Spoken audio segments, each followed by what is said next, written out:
네, 오늘 말씀 함께 보도록 하죠. 오늘 말씀은 사도행전 7장 17절에서 29절 말씀입니다. 사도행전 7장 17에서 29절 말씀. 제가 봉독하겠습니다. 하나님께서 아브라함에게 약속하신 때가 가까이 왔을 때에 그 백성은 이집트에서 늘어나고 불어났습니다. 마침내 요셉을 알지 못하는 다른 임금이 이집트의 왕위에 올랐습니다. 이 임금이 우리 거래에서 교활한 정책을 써서 우리 조상들을 학대하되 갓난아기들을 내다버리게 하여서 살아남지 못하게 하였습니다. 바로 이때에 모세가 태어났습니다. 그는 용모가 아주 잘생긴 아기였습니다. 그의 부모는 그를 석 달 동안 몰래 집에서 길렀습니다. 그 뒤에 어쩔 수 없어서 내다버렸는데 바로의 딸이 데려다가 자기 아들을 삼아서 길렀습니다.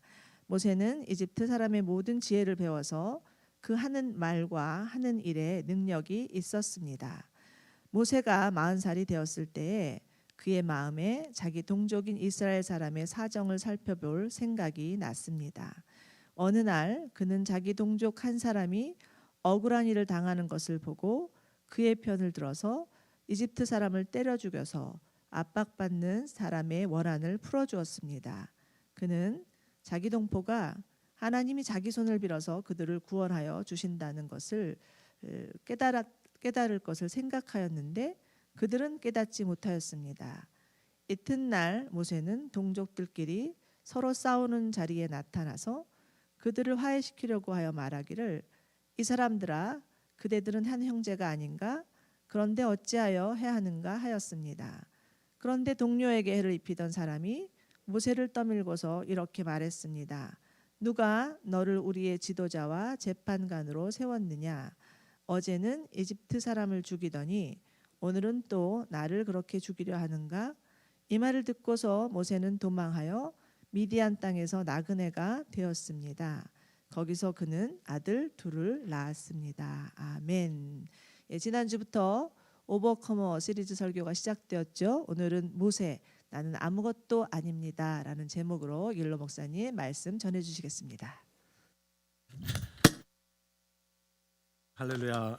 여러분 너무 보고 싶었고 여러분 너무 사랑합니다. 이렇게 앉아있는 모습이 너무 좋은 것 같아요. 그래서 이런 광경도 참 보기 힘든 것 같은 그래서 제가 사진을 한 장 좀 찍어야겠습니다. 다들 좀 손을 한 번씩 흔들어 주시면 반가운 얼굴로 하나 둘 셋 네. 하나 네. 여러분 세계적인 전도자로 알려진 D.L. 무디라는 사람이 있습니다. 이 D.L. 무디가 모세의 일생을 크게 세 가지 스테이지로 나누었습니다. 모세가 120살까지 살지 않았습니까? 그래서 이 40년을 한 단위로 해서 세 단계로 나누었는데요. 처음 40년은 바로 애굽의 왕자로 그가 자라난 시기죠. 이것은 한마디로 얘기하면 I am somebody라고 얘기할 수 있을 것 같습니다. I am somebody라고 생각했던 시기. 그건 자기 자신이 굉장히 대단한 사람으로 생각하면서 나는 남들과 달라라는 생각 속에 살았던 시기 그 40년이 있었습니다.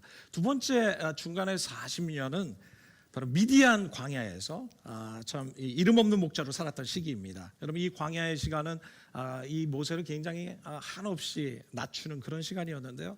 이 시간을 한마디로 얘기하면 I am nobody라고 말할 수 있을 것 같습니다. 그리고 마지막 그의 40년은 이렇게 nobody로 낮아져 있는 모세를 하나님께서 부르시고 그에게 사명을 주시죠. 그리고 이스라엘 백성을 구원하는 그런 하나님의 도구로 사용하시는데 이것은 저는 이제 I am Godbody라고 이름을 좀 지을 수 있을 것 같습니다. 그것은 바로 그가 자기 자신의 능력을 의지하지 않고 이제 하나님의 능력과 은혜로 살아가는 인생으로 변화된 것이죠. 하나님께서는 우리의 모세를 이렇게 인도해 주셨던 것처럼 참 I am somebody 그러나 nobody 그리고 Godbody의 이런 인생의 단계로 인도해 주셨던 것처럼 저와 여러분의 삶도 하나님께서 우리를 계속해서 하나님의 사람으로 Godbody로 우리를 인도해 주신다고 저는 믿습니다. 여러분 오늘부터 저는 이 모세의 생애를 나누려는데요. 두 주에 걸쳐서 나누려고 합니다. 모세 인생에 어떠한 참 장애들이 있었고 어려움들이 있었는지 또 그것을 어떻게 이 모세가 overcome 했는지를 같이 나누면서 우리가 정말 주님께서 가르쳐 주시는 참 은혜를 나누고자 합니다. 먼저는 첫 번째 40년인 I am somebody의 시기입니다. 그가 왕국에서 살았던 시기죠. 여러분, 출애굽기는 모세가 태어날 때부터 이 시대적인 배경을 소개하고 있는데요. 출애굽기 1장 6절의 말씀입니다. 제가 말씀을 읽어드릴까요?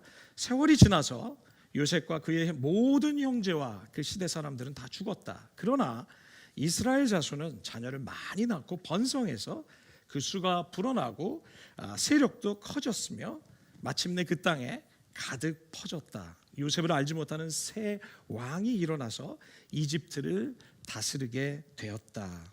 여러분, 애굽에 머물러 있었던 요셉, 지난주에 우리 함께 나눴던 요셉과 그의 형제들이 애굽에서 여러분 죽은 후에 이제 이집트에는 요셉을 알지도 못하는 그런 새로운 왕이 일어나게 된 겁니다. 다시 얘기하면 시대가 변하게 된 것이죠.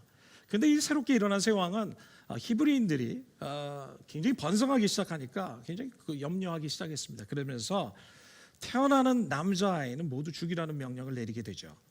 여러분, 모세는 이렇게 시대적인 굉장히 생명의 위협을 무릅써야 하는 그런 상황 가운데서 위기 가운데서 태어난 것이 모세의 인생이었습니다. 그리고 어떻게 이 시대적인 위기 가운데서 참 이 모세를 비롯한 그 아이들이 어떻게 목숨을 건져낼 수 있었을까요? 그 요인이 무엇일까요? 성경 우리에게 얘기하기를 당시에 있었던 히브리 산파들이 바로 왕의 명령을 받았음에도 불구하고 그들은 그 아이들의 생명을 포기하지 않고 아이들을 보호하기 위해서 오히려 바로의 명령을 거역하고 했다고 얘기합니다. 출애굽기 1장 17절의 말씀은 우리에게 이렇게 얘기합니다. 여러분 같이 한 목소리로 읽어볼까요? 시작. 그러나 산파들은 하나님을 두려워하였으며 이집트 왕들이 그들에게 명령한 대로 하지 않고 남자아이들을 다 살려두었다라고 얘기하십니다. 여러분, 그들은 권력자로부터 생명의 위험을 받는 그런 상황 가운데 있었지만 그것은 사람을 두려워하지 않고 하나님을 두려워하기 시작했고, 그리고 사람의 말과 사람의 위협을 따라 행하지 아니하고 하나님의 말씀을 따라 하나님의 말씀을 순종하면서 그 생명을 보호하기 위해 자신의 생명을 위험을 무릅쓰면서 그들은 믿음의 싸움을 싸웠던 모습을 우리에게 보여주고 있습니다. 여러분, 오늘날 우리는 지금 코로나로 인해서 전 세계가 정말 시대적인 위기 가운데 있습니다. 전 세계 사망자가 지금 속출하고 증가하고 있고, 또 이제 전 세계의 경제가 너무나 큰 위협을 지금 받고 있는 그런 위기 가운데 우리는 지금 살고 있습니다.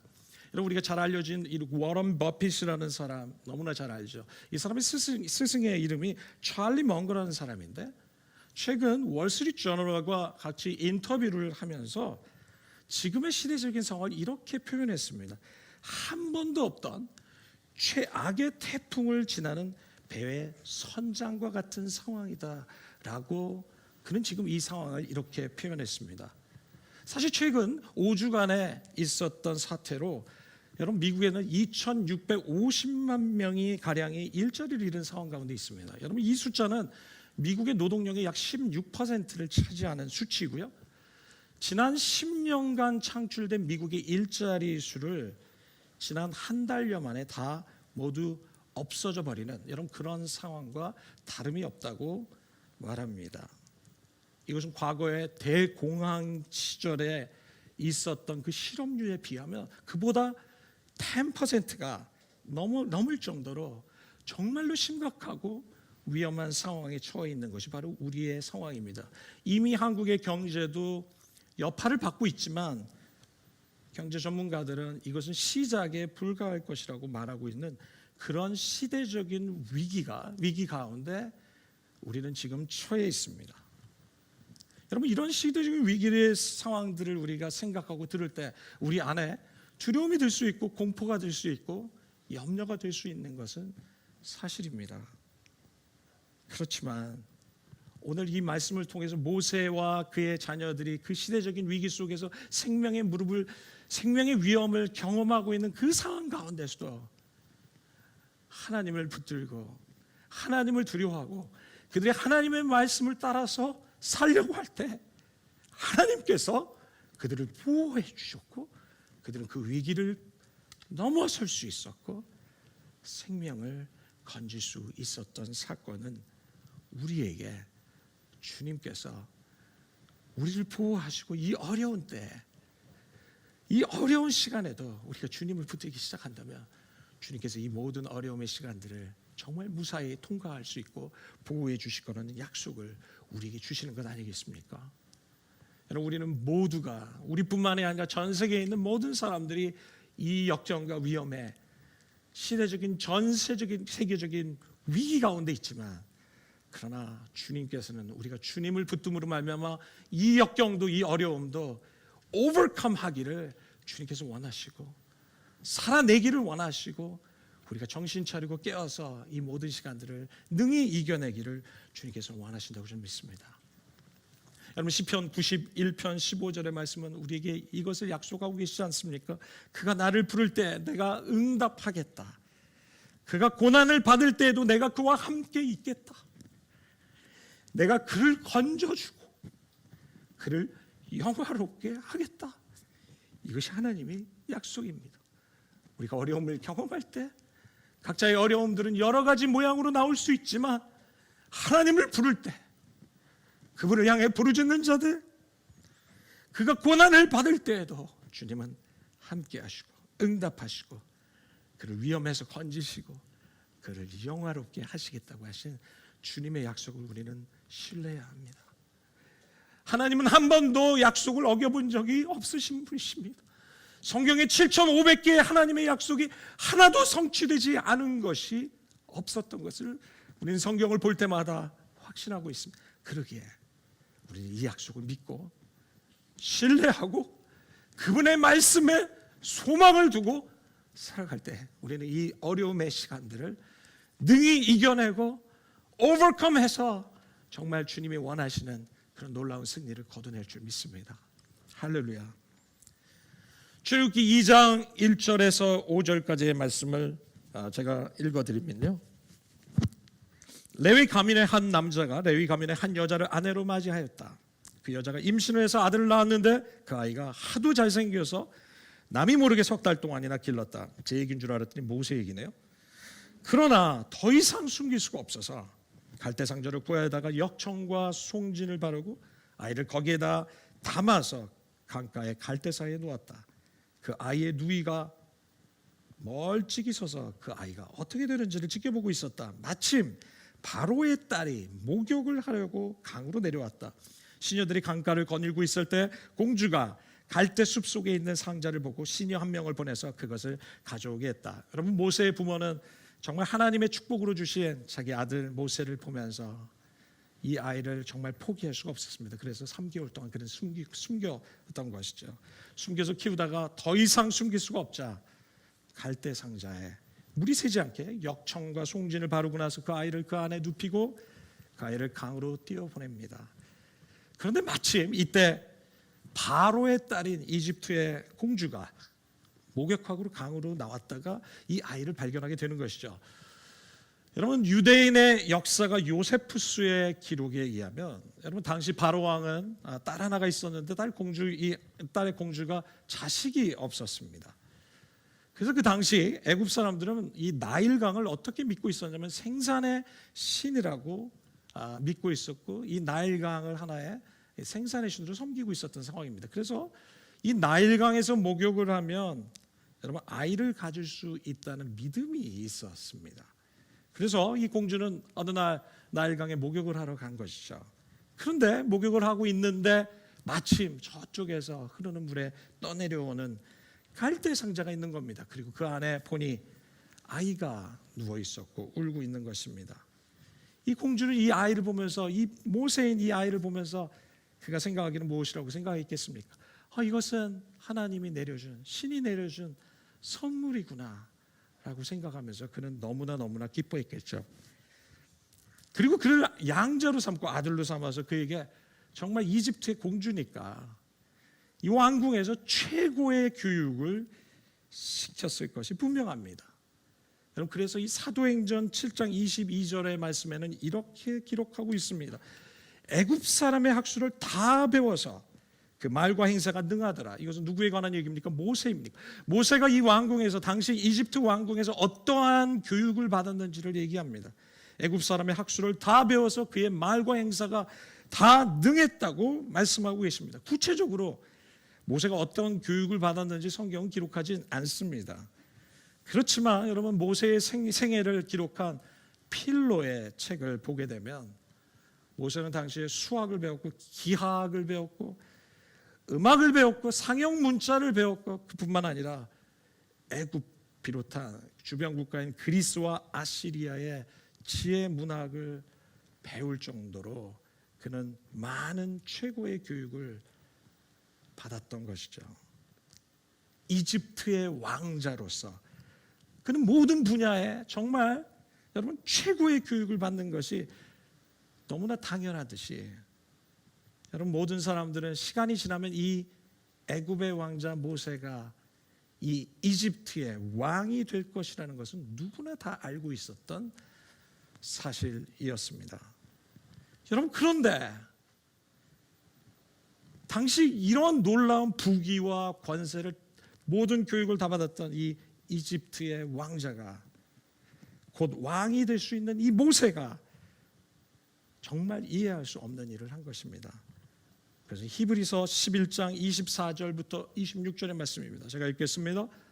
믿음으로 모세는 어른이 되었을 때 바로 왕의 공주의 아들이라 불리기를 거절했다. 이게 무슨 말입니까? 오히려 그는 잠시 죄의 향락을 누리는 것보다 하나님의 백성과 함께 고난받는 길을 택했다. 모세는 그리스도를 위하여 받는 모욕을 이집트의 재물보다 더 값진 것으로 여겼다. 그는 장차 받을 상을 내다보고 있었던 것입니다. 여러분, 이해가 됩니까? 당시 왕으로 누릴 수 있는 모든 것을 다 누렸던, 모든 부와 모든 권력을 가졌던 그가 이집트의 왕의 공주의 아들이라고 칭하는 것을 거절하기 시작하고, 오히려 그 모든 것을 내려놓고 그는 자기의 동족 하나님의 백성들을 돕기 위해서 그들과 함께 고난을 받기로 선택하고 그리스도를 위해서 주님이 주신 사명을 감당하려고 했다는 것을 우리에게 말씀하고 계시는 것이에요. 여러분, 이것이 어떻게 가능했겠습니까? 성경은, 히브리서 기자는 이 모든 것이 믿음 때문이었다고 얘기합니다.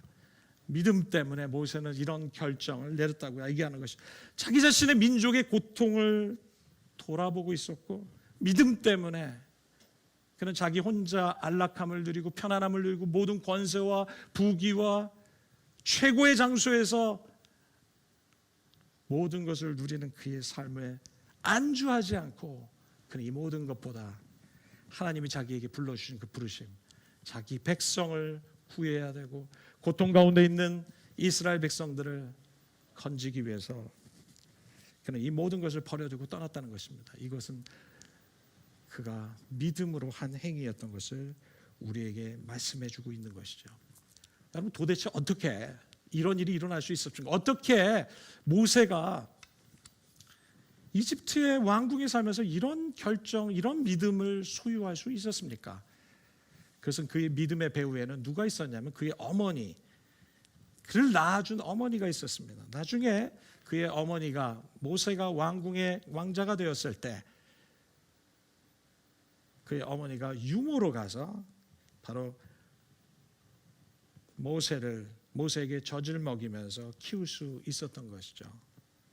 여러분, 그러면서 그의 옆에 있으면서 그는, 이 모세의 어머니는 이 모세가 어떠한 사람인지를 그에게 얘기해 주셨을 겁니다.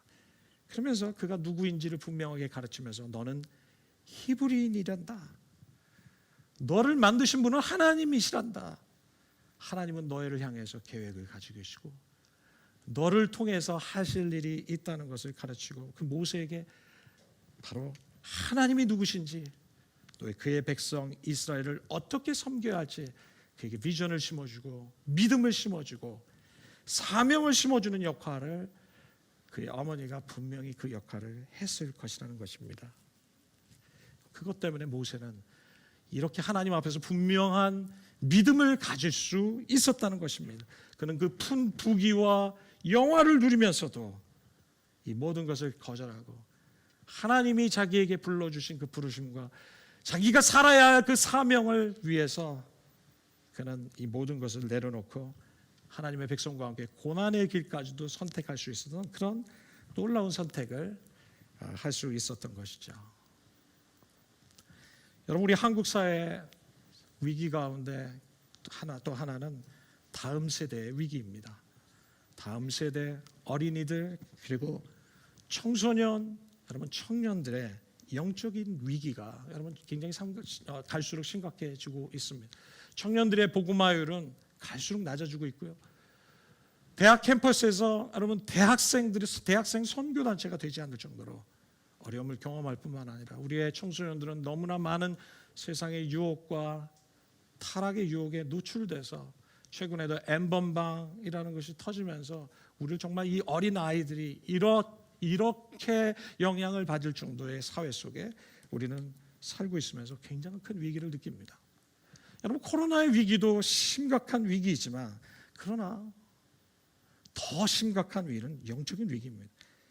우리는 오래전부터 이런 영적인 위기에 처해 있었고 코로나의 전염이 이렇게 급속도로 전염되고 있는 것에 대해서 우리가 그렇게 전부 다 민감해하고 예민하고 있지만 이런 영적인 오염, 죄의 파급력, 이 세상의 가치관의 파급력으로 우리의 자녀들이 파괴되고 영향을 받고 이 세대 다음 세대들이 힘을 못 쓰고 어려움 가운데 처하는 그런 영적인 위기 가운데 처해 있는 것에 대해서 우리가 얼마나 위기감을 느끼면서 얼마나 경각심을 느끼는지 생각해 보면 우리는 한참 부족하지 않을까 생각하게 됩니다.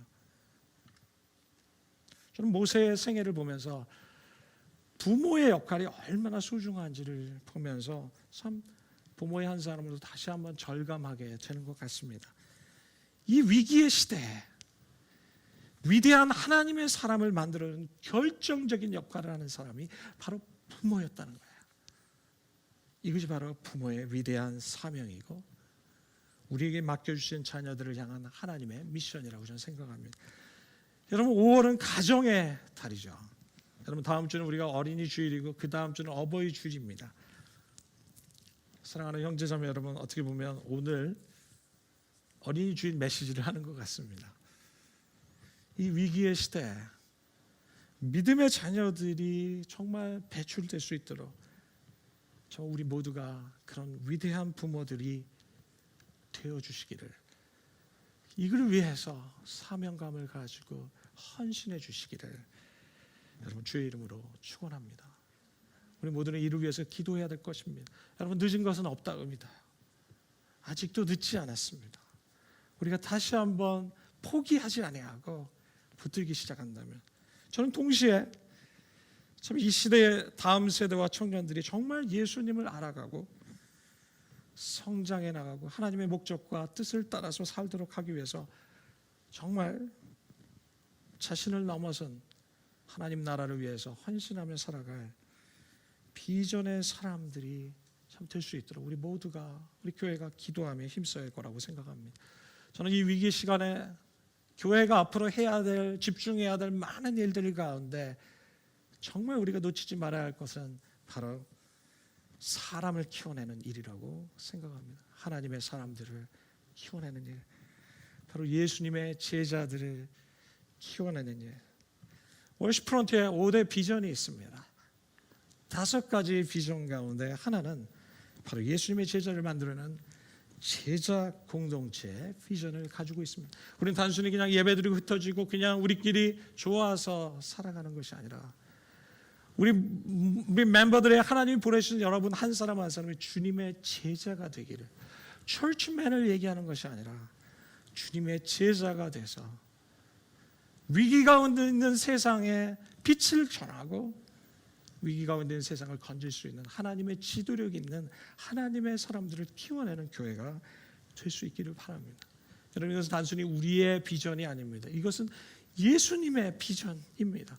마태복음 28장에 우리에게 말씀하시지 않았습니까? 너희는 가서 모든 족속으로 제자를 삼아 아버지와 아들과 성령의 이름으로 세례를 주고 내가 너희에게 분부한 모든 것을 가르쳐 지키게 하라 하신 주님의 비전이기 때문에 우리의 비전입니다. 주님의 비전이기 때문에 교회의 비전이고, 교회가 존재하는 이유가 바로 이것 때문이죠.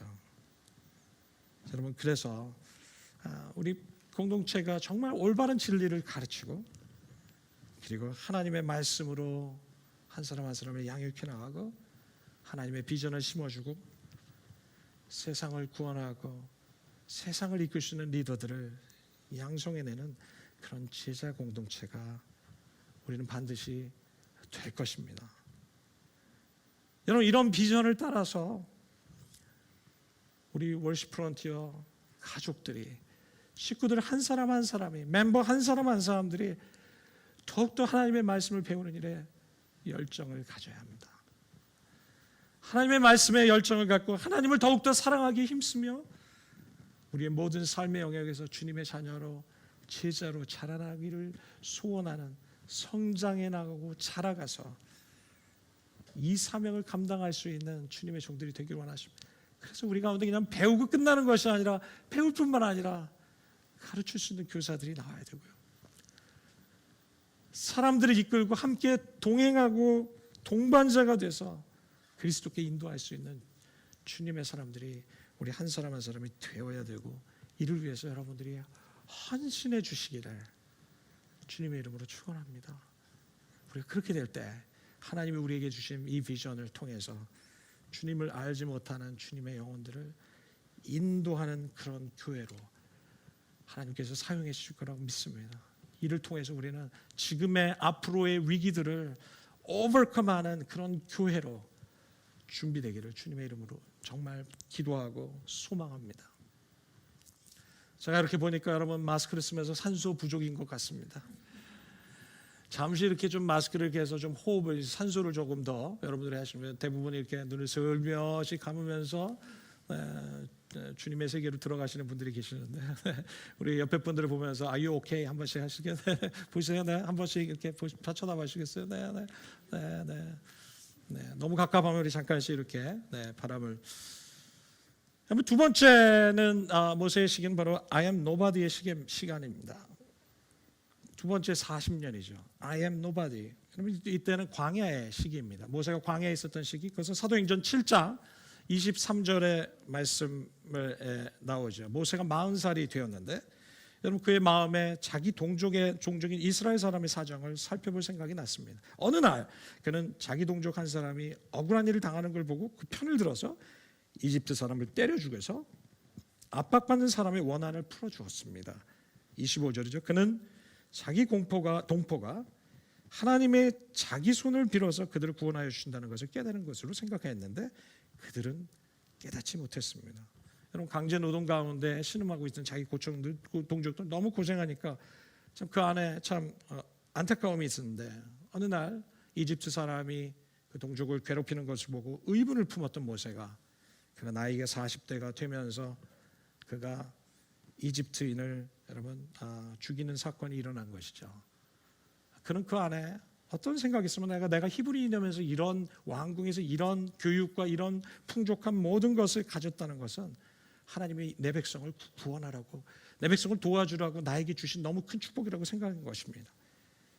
그러면서 자기 자신이, 나는 준비가 되어 있다, 나는 그들을 충분히 도울 수 있고 충분히 그들을 건질 수 있다는 자신감 가운데 사로잡혀 있었던 것이 분명합니다.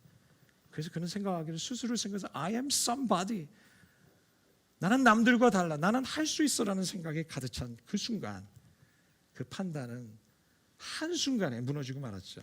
이집트인을 죽이기 시작할 때 자기 자신 안에 이 자기 민족을 향한 정의감으로 불탄 이 정의감 때문에 그는 사람을 죽이는 불의를 저지르게 된 것이죠. 여러분, 정의감에 불타 있을 때, 여러분, 이것으로 말미암아 우리가 불의를 행할 수 있다는 사실이 무섭지 않습니까?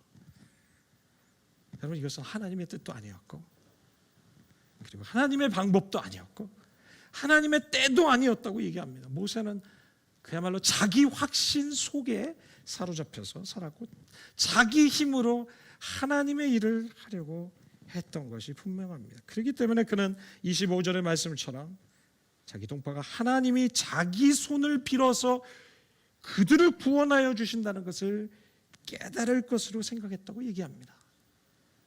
그는 자기에 있는 모든 리소스를 통해서 이런 자기의 힘으로 하나님 일을 하려고 I am somebody라는 자기 확신 속에 오히려 그것이 문제를 일으키게 된 것이죠. 여러분 나중에 모세가 이 살인한 것이 드러났을 때 바로왕이 이 모세를 잡기 위해서 찾기 시작할 때 그가 겁이 나서 광야로 미디안 광야 아무도 모세를 알아볼 수 없는 그런 외로운 미디안 광야로 도망치기 시작하면서 여러분 거기서 40년의 시간을 보냅니다. 하루, 이틀, 3일, 4일, 한 달, 2달, 3달, 1년, 2년, 3년, 4년 10년, 20년, 30년, 40년 여러분 이 40년의 시간이 얼마나 긴 시간인지 도대체 아무것도 없는 광야에서 여러분 이 모세가 무엇을 할 수 있었습니까? 그는 양을 치면서 40년 동안 양치는 목자로 살았고요.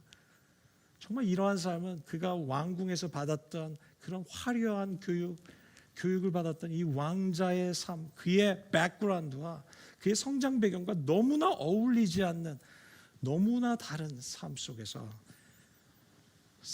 사는 그런 삶을 모세는 살게 되었던 것이죠.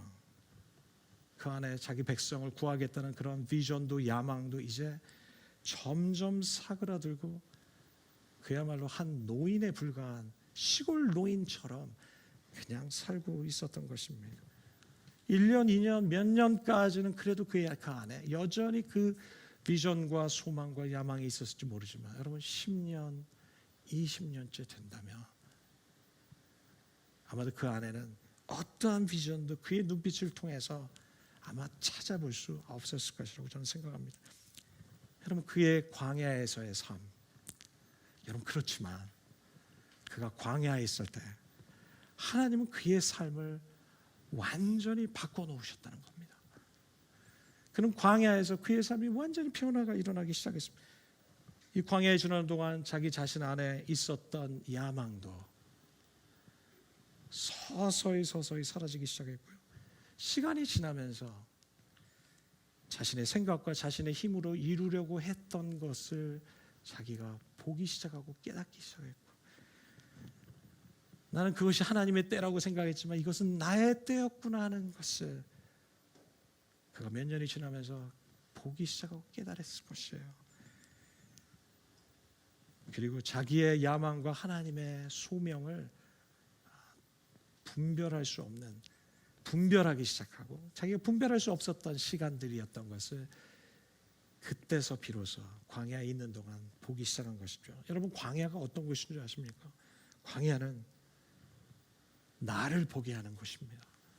평소에 보지 못했던 나를 보게 하는 시간 이것이 광야입니다. 여러분 우리 한 2달 동안 여러분 광야 생활하지 않았습니까? 집콕에서 이때 여러분을 보시지 않았습니까? 짧은 2개월의 시간이었지만 여러분 정말 여러분이 하나님과의 관계나 모든 면에서 참 내가 정말 이것밖에 안 되구나 나의 실체를 봤는지도 모르겠습니다. 광야는 나를 보게 하는 곳입니다. 광야는 내가 누구인지를 보게 할 뿐만 아니라 나의 문제와 아집을 보기 시작하는 것, 내 모습을 바로 볼 수 있게 해주는 것, 하나님이 아닌 것에 내가 집착하고 있었던 것을 볼 수 있기 시작하는 것, 여러분 이것이 바로 광야입니다. 광야는 또 어떤 곳입니까? 광야는 하나님을 보게 하는 곳입니다. 여러분 이 광야에 있을 때 보지 못했던 하나님을 그가 보기 시작하고 그분과의 관계에 회복이 일어나고 친밀함이 회복되기 시작하는 곳, 이것이 광야입니다.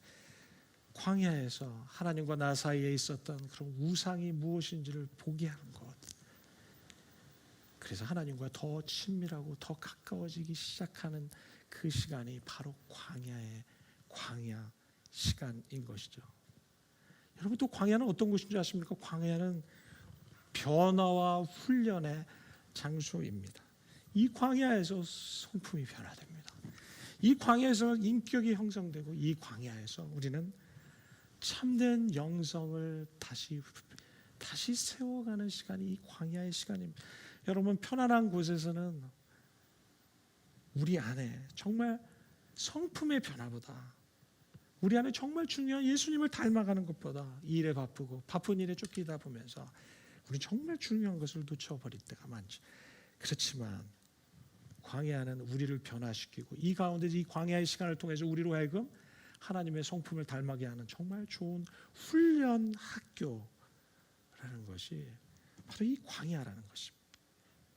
그리고 광야는 또 어떤 것입니까? 광야는 somebody에서 nobody로 바꾸어지는 장소가 바로 광야입니다. 여러분, 우리는 생각하기에 왕궁에서 그렇게 최고 교육을 받고 충분한 것 아닌가요? 모든 권력을 다 지니고 있고 재산도 있고 모든 것이 다 무엇이든 할 수 있는 상황이 되었다면, somebody가 된다면 다 된 것 아닌가요? 그러나 하나님은 nobody가 되기 전까지는 하나님께서 우리를 사용하실 수 없다는 것을 우리에게 말씀하십니다. somebody라는 것을, 내 안에 있는 이 somebody라는 특권의식, 자부심, 자신감, 이 모든 것을 내려놓기 전까지, 여러분, 그것을 내려놓게 되는 시간이 바로 광야의 시간입니다. 모세는 이 광야에서 40년을 지내면서 너무나 낮아지기 시작해서 하나님이 나중에 그를 부르기 시작할 때 제가 누구간데 하나님 나한테 이런 엄청난 일을 맡기십니까? 라고 반응할 정도로 그의 자존심도 다운되고 너무너무 낮아져서 그냥 I am nobody가 I am nothing, 나는 아무것도 아닙니다, 나는 아무것도 할 수 없습니다 라는, 여러분, 그런 위치까지 내려가게 된 것이죠.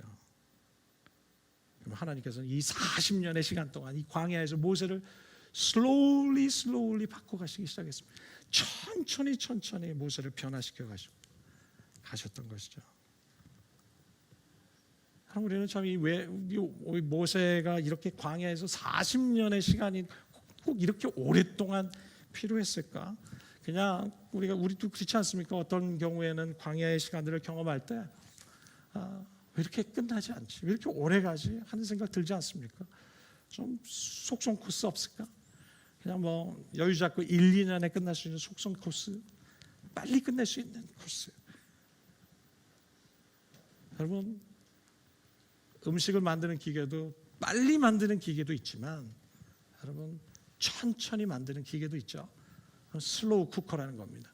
여러분, 슬로우 쿠커는 모든 음식의 재료를 넣고 밤새도록 아주 약한 불에 밤새도록 나면 모든 안에 있는 재료들이 다 부드럽게 돼서 다음 날 아침에 숲으로 먹을 수 있는, 여러분, 그러한 음식을 만드는 것이 바로 슬로우 쿠커죠. 하나님은 이런 슬로우 쿠커와 같이 우리를 변화시켜 주시고 정말 somebody에 대한 패션과 그런 강인한 열정으로 가득 차 있는 우리를 부드럽게 하시고 nobody가 되게 하시기 위해서 주님 우리를 slowly 변화시키시는, 센 불이 아니라 약한 불로 지속적으로 변함없이 컨시스턴트하게 우리를 변화시키고자 하시는 그분의 열정은 정말 놀라운 하나님의 열정인 것을 발견하게 됩니다. 하나님은 이 모세를 노바디가 되게 하시기 위해서 40년간 광야로 인도하셔서 마침내 그가 하나님의 사명을 감당할 수 있는 사람이 될 때 그를 찾으셔서 출애굽기 3장에 그를 부르십니다. 모세야 모세야 하면서 그에게 이스라엘 백성을 구원할 비전을 던져주시기 시작하시죠. 그가 노바디가 되었을 때, 그가 이 인생의 광야를 통해서 노바디가 됐을 때, 혹시 우리 가운데 지금 인생의 광야를 지나고 계신 분이 계십니까? 저는 제가 지금 광야의 시간을 걷고 있다는 걸 제가 알고 있습니다 라고 말하실 수 있는 분이 우리 가운데 계실까요? 여러분, 이 어려운 시간이지만 오래 지속될 시간이지만 그러나 이 광야의 시간을 우리가 인내함으로 주님 앞에 보내기 시작할 때 주님은 우리에게 너무나 아름다운 놀라운 축복을 우리에게 주실 것입니다.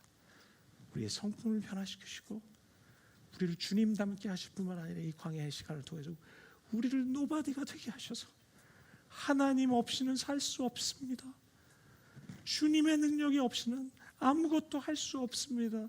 전적으로 하나님을 의존하는 하나님의 사람, 참된 하나님의 사람으로 우리를 이끌어 주실 것입니다.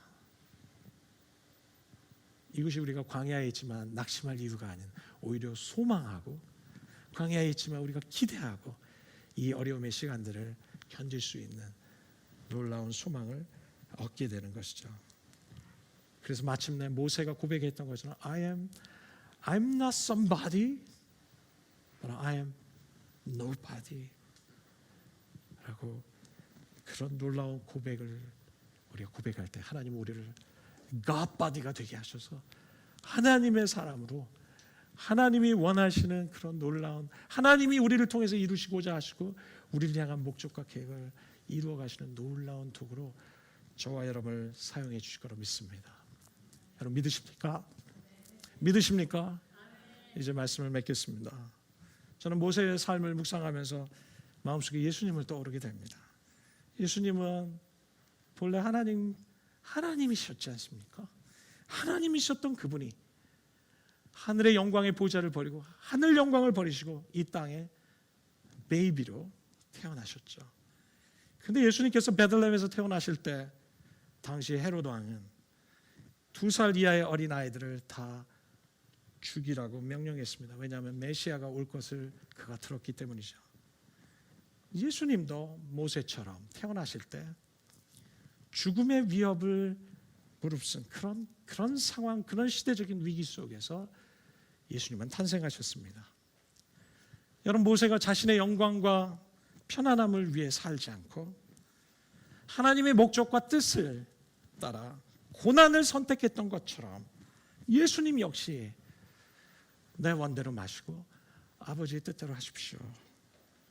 그는 기도하시면서 그분은 우리를 위해서 우리를 구원하시기 위해서 고난과 십자가의 길을 가셨던 것이죠. 어쩌면 모세는 스스로 힘으로 살려다가 실패했지만 그러나 우리 주님은 십자가까지 하나님께서 주신 죽음의 사명, 세상 인류를 구원하시기 위한 십자가의 죽음을 통한 그 놀라운 사명에 완전하게 순종하시면서 우리에게 순종의 본을 보여주신 분이 바로 예수 그리스도십니다. 어떻게 보면 한없이 높으신 하나님, 정말 진정한 의미의 somebody가 바로 예수님 아니겠습니까?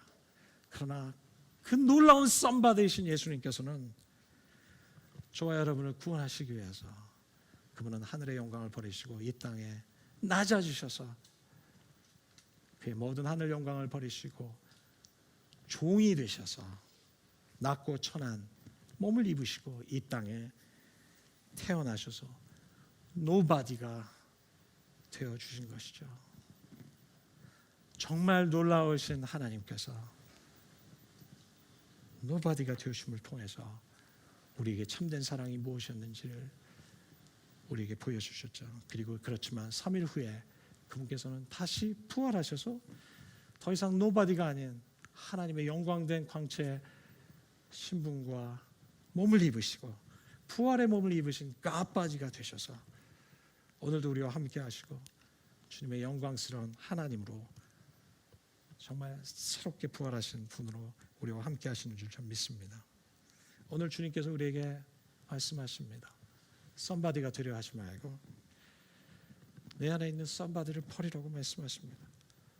그리고 노바디가 되라 말씀하시고 주님만을 의지하는 삶이 지금의 우리가 경험하고 있는 모든 고난의 시간을 통해서 이 광야의 시간을 통해서 우리가 형성되고 주님이 원하시는 길을 참되게 따라가는 저와 여러분이 되시길 원하십니다.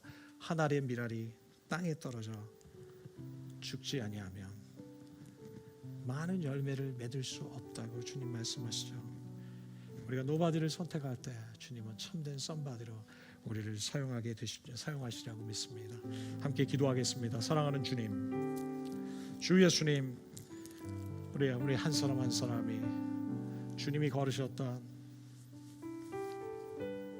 노바디의 삶으로 한없이 낮아질 수 있게 해주십시오.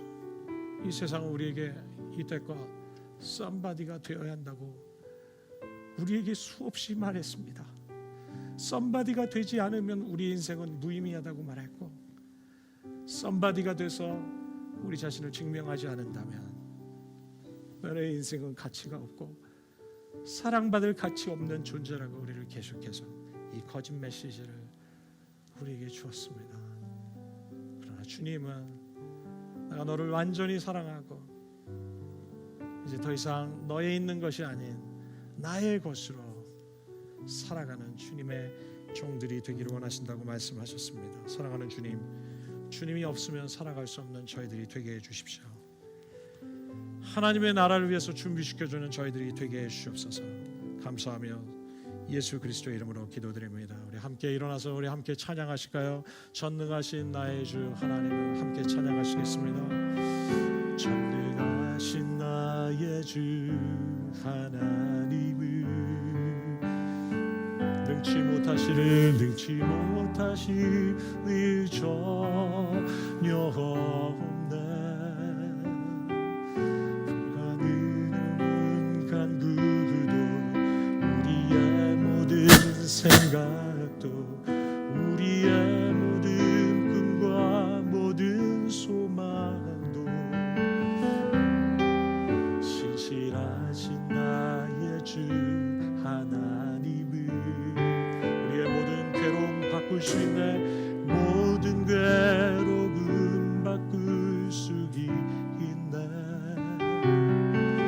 불가능한 일 행하시고 죽은 자를 일으키시니 그를 이길 자 아무도 없네.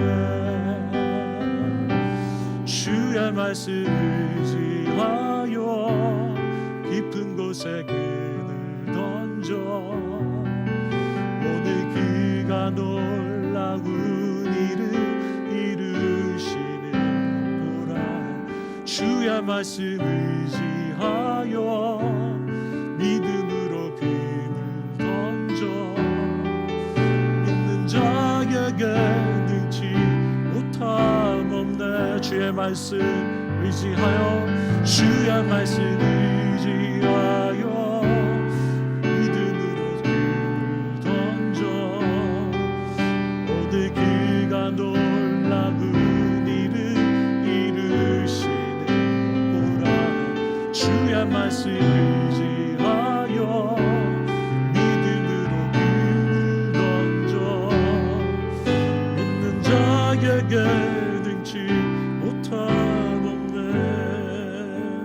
여러분, 이 시간 잠시 우리 기도하는 시간을 갖도록 하겠습니다. 여러분, 여러분의 삶 가운데 어떠한 지금 광야의 시간을 지나고 있으십니까?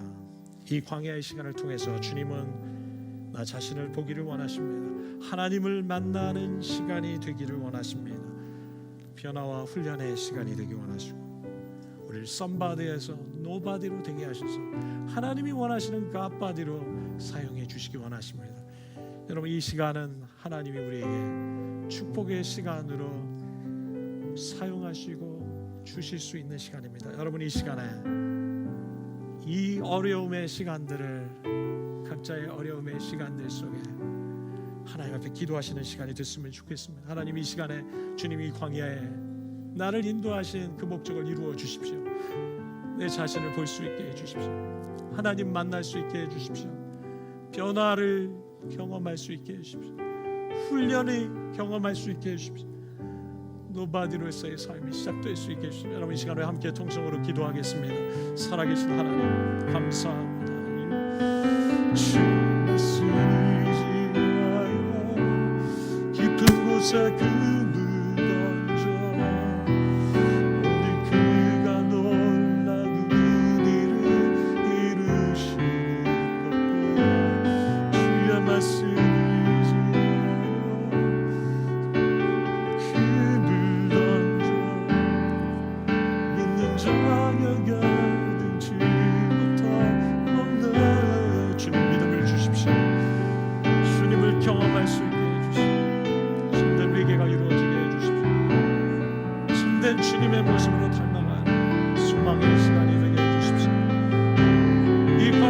시간을 외로움으로 원망으로 보내지 않게 해주시고 하나님 사랑하며 주님과 더 가까워져 주님을 더욱더 사랑하며 주님을 붙드는 시간이 되게 해주십시오. 성령이여 도와주십시오.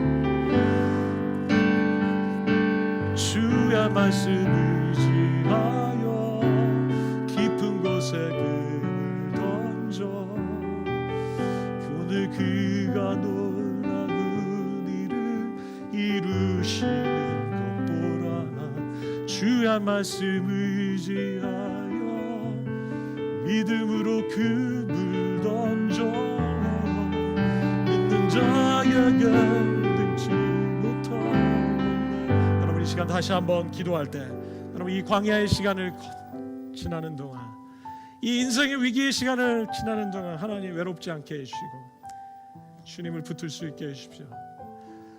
하나님 불만 불평하지 않게 하시고 감사하며 소망하며 보내는 시간이 되게 해주십시오.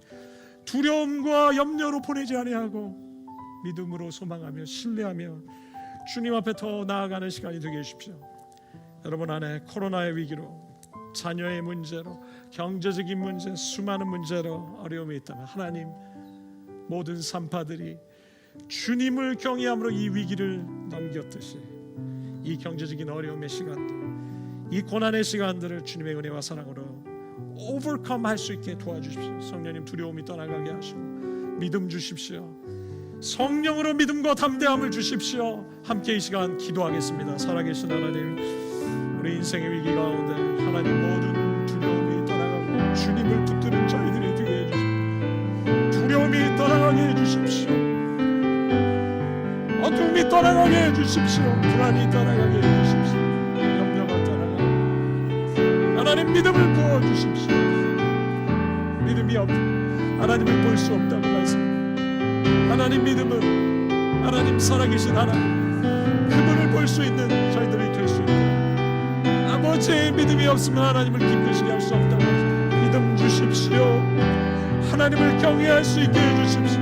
성령으로 소망을 주셔서 외롭지 않게 하시고 주의 말씀 의지하여 곳에 금을 던져 오늘 그가 놀라운 일을 이루시는 것 보라. 주의 말씀 의지하여 믿음으로 금을 던져 믿는 자에게